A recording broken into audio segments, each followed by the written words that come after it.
Coba dari Parepare, mana suaranya? Oh, disuruh ulang katanya. Mana dari Sidrap? Suaranya dari Sidrap mana?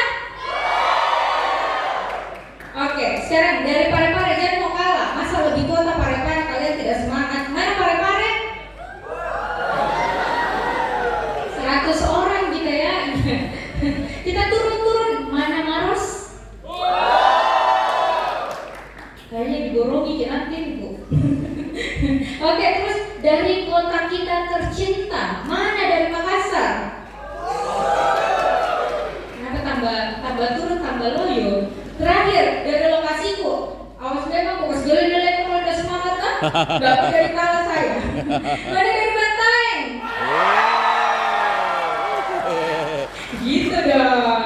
Oke, baik, karena tadi semuanya memulai dengan pantun, jadi saya juga siapkan pantun. Pagi-pagi ikut cari pantun. Pinisi Unhas berlayar menjaga samudra. Cuaca ekstrim kita hadapi dengan cermat. Perkenalkan, saya Suci Ramadhani Artika akan menyampaikan cara PDKT dengan masyarakat. Jadi KKN ini intinya adalah sebenarnya PDKT. Bagaimana caranya kita PDKT sama masyarakat? Bagaimana caranya supaya ada tadi yang bertanya, bagaimana supaya masyarakat percaya sama saya? PDKT saya, ya. Mana ada perempuan yang mau percaya sama laki-laki kalau ada PDKT? Iya enggak? Ya kan? Mana ada laki-laki yang mau percaya sama perempuan kalau tidak na PDKT? Mana mau na pabertel dulu? Yang penting PDKT. Toh, jadi intinya adalah kita harus PDKT dulu. Makanya saya mau sharing. Mungkin adik-adik banyak yang lebih berpengalaman dari saya, ya. Jadi makanya saya bilang kita sharing saja. Saya tidak mau menggurui kalian. Dan ini juga yang harus kalian lakukan nanti. Kalian datang ke desa kalian nanti, ke posko kalian nanti bukan untuk menggurui, ya. Kalian datang seperti yang tadi sudah dikatakan banyak sekali yang sudah bilang fasilitator, ya. Oke.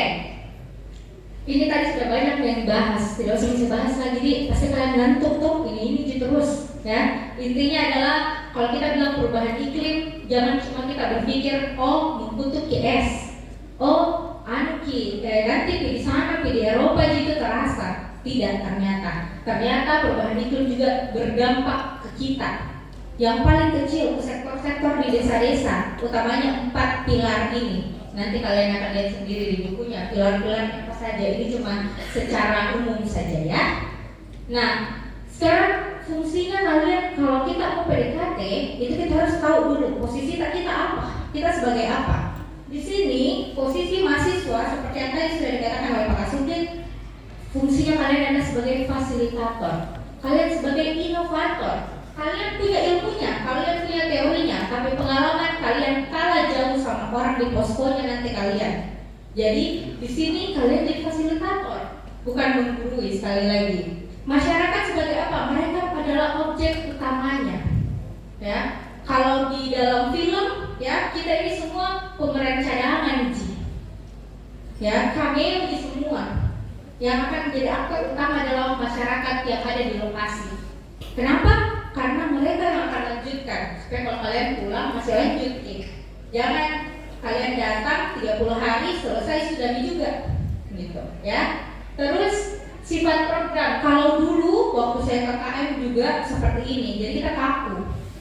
Akhirnya kita sudah atau memang di sini sampai di lapangan harus seperti itu. Tidak, sekarang saat kalian KKM lebih fleksibel. Seperti anak-anak Gen Alpha, Gen Z sekarang kan lebih fleksibel ya.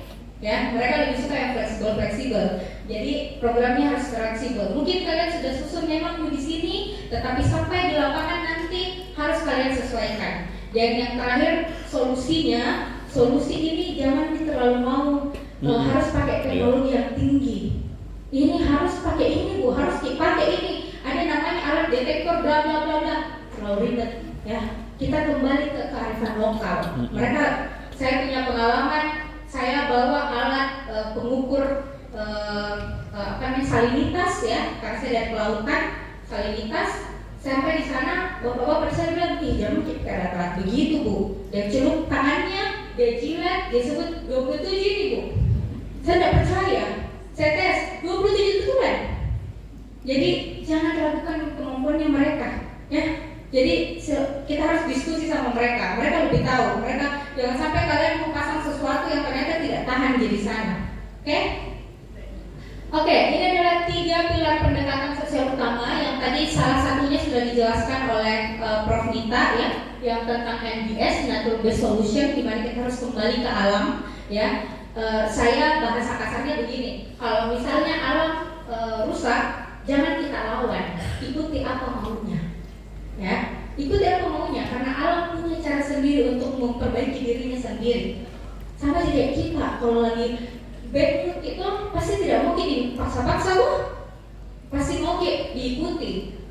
Mana mau itu pacar tak dikejar sampai rumah, pasti ujung-ujungnya harus ikuti mau.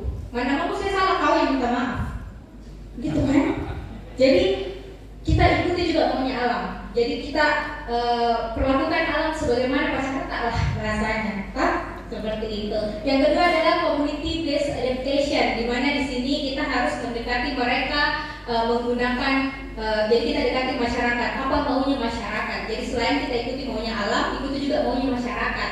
Ingat sekali lagi, kalian fasilitator, kalian bukan aktor utama, ya. Dan yang terakhir adalah social ecological system, di mana ini contohnya kalian melarang masyarakat untuk tebang pohon, tapi kalian tidak kasih solusi bagaimana supaya mereka tetap bisa masak, ya. Jadi harus tetap ada solusinya. Kalau kalian larang mereka tebang pohon, kalian harus kasih mereka ilmu bagaimana caranya supaya mereka punya bisnis kah yang mungkin tetap bisa menghidupi kehidupan keluarganya. Oke, ini tadi sudah dijelaskan juga sama Pak Kasubdit. Yang pertama, kita harus melakukan asesmen partisipatif, kemudian pemetaan aset dan sumber daya lokal, dan evaluasi program. Jadi mungkin kalau saya akan mengatakan ini juga ke adik-adik posko saya nanti, bahwa ketika kalian tiba hari ini di lokasi kalian, kasih turun barang, kalian istirahat 1 malam, besoknya tolong adik-adik langsung keluar, langsung keliling di kampung, langsung keliling. SKSD saja, tiba-tiba ada orang merokok pinggir jalan, langsung ikut duduk. Bos, dari mana sini? Kenalan dulu ya? Tidak apa-apa sih. PDKT sampai lebih mendalam juga tidak apa-apa. Sampai mau dijadikan pengantin juga tidak apa-apa deh. Kita ikhlas, yang penting kalian bisa dekati. Jadi berdekatan dengan baik, ya. Jangan seperti yang dikatakan, jangan datang, bapak ini 80% dunia ini begini. Itu orang di kampung aja deh. Apa sih tahu deh. Gitu. Jadi usahakan untuk mendekati mereka dengan cara yang anggap kalian orang di situ. Begitu bahasanya, ya. Kemudian pemetaan aset dan sumber daya lokal, usahakan program kerja kalian tidak perlu mengambil sumber daya dari luar, ya. Manfaatkan apa yang ada di dalam manfaatkan apa yang ada di dalam kabupaten kalian, ya. Kalau misalnya ada alat yang harus kalian buat dan harus dibeli dari Makassar, cari substitusinya. Jangan, tidak harus ke Makassar, ya. Yang ketiga adalah evaluasi program kerja. Adik-adik, kalian bukan KKN pertama di lokasi itu, sudah pernah ada sebelumnya. Tanyakan apa dulu yang pernah program kerja di sini bisa saya lakukan lagi. Siapa tahu bisa saya lanjutkan, siapa tahu bisa saya perbaiki supaya bisa kita pakai kembali, ya. Jadi tidak harus membuat program kerja baru. Oke, ini sudah dijelaskan detail sama Pak Kasubdit tadi, jadi saya next saja. Kemudian ini adalah, ingat, kita KKN ini tidak cuma di pantai, bukan cuma di kota, bukan cuma di gunung, ada 3. Jadi silahkan sesuaikan, tolong sesuaikan cara komunikasinya. Mungkin kalau orang-orang di laut, tidak ada salahnya kalian ikut pergi melaut untuk saling sosialisasi, tidak masalah tuh. Ya, kalian ikut ke sawah, tanam padi, nggak apa-apa. Itu dibilang kuliah kerja nyata. Ya, kalau kalian cuma di dalam ini saja, berarti kuliah kerja nyonya namanya tuh. Tahu kuliah kerja nyonya? Ya, kalian cuma jadi nyonya, orang yang ladeni kalian, ya. Jadi sesuaikan dengan wilayahnya. Ini adalah bagaimana supaya ketika KKN kalian selesai, program kalian tidak berhenti sampai di situ. Bagaimana caranya dekati kelompok-kelompok masyarakat. ya. Adik-adik jangan membuat kelompok masyarakat baru yang bisa jadi kelompok masyarakat yang kalian bikin itu berhenti ketika kalian pulang karena sudah tidak ada yang organisir, ya. Jadi sebelum kalian pulang, usahakan program kerja yang sudah kalian bikin itu ada penerusnya. Ada 1 orang kah atau 2 orang yang kalian percayakan untuk Bapak, ini tadi saya sudah bikin teknologi begini, cara perbaikannya seperti ini, jelaskan dengan baik. Bagaimana cara kita mengetahui program kerja kita berhasil? Bukan dari berapa orang yang datang pada saat kita program kerja, tapi apakah saat kita pulang, misal kalian bikin urban farming, pada saat kalian pulang mereka siram sendiri, tidak usah kalian minta, tidak usah kalian pakai pengeras di masjid. Bapak Ibu berkumpul untuk ini, tanpa harus kalian lakukan itu, mereka sudah melakukan, berarti itu sudah berhasil program kerjanya kalian, ya. Dan jangan lupa bikin laporan apa yang harus dilanjutkan, sehingga KKN setelah kalian tidak memulai baru lagi. Ini adalah pilar keberhasilan yang tadi saya jelaskan. Jadi kita harus membuat mereka memiliki program kerja itu, ya. Jadi kalian kalau kita main bola, kalian ini adalah coachnya. Ya, coach bisa berganti, pemain belum tentu. Pemainnya adalah orang di sana, sehingga buat mereka memiliki program kerja itu. Terus yang kedua, mereka harus mandiri. Ya, jangan semua apa-apa kalian. Ada yang bilang nanti bisa jaga telepon kak. Iya, kalau udah ganti nomor juga. Kalau ganti nomor kok, gimana mau telepon? Masa pakai subdit? Kan tak mungkin, kan? Nah, jadi yang terakhir adalah adanya sistem kerja. Jadi sebaiknya sudah ada betul-betul yang dikatakan tadi, kalian sudah harus siapkan modul, jelas modulnya, ya, yang siapapun yang baca bisa mengulangi. Adik-adik, sekali lagi saya ulang bahwa mahasiswa adalah fasilitator dan masyarakat adalah pemeran utama. KKNT kita ini sementara, cuma 45 hari, paling lama 50 hari, tapi program kerja kalian harus abadi, harus selamanya ada di tempat itu. Selamat ber-KKN dari saya, semoga lancar sampai penarikan. Terima kasih, sampai warahmatullahi wabarakatuh. Waalaikumsalam warahmatullahi wabarakatuh. Jadi ini dari kakak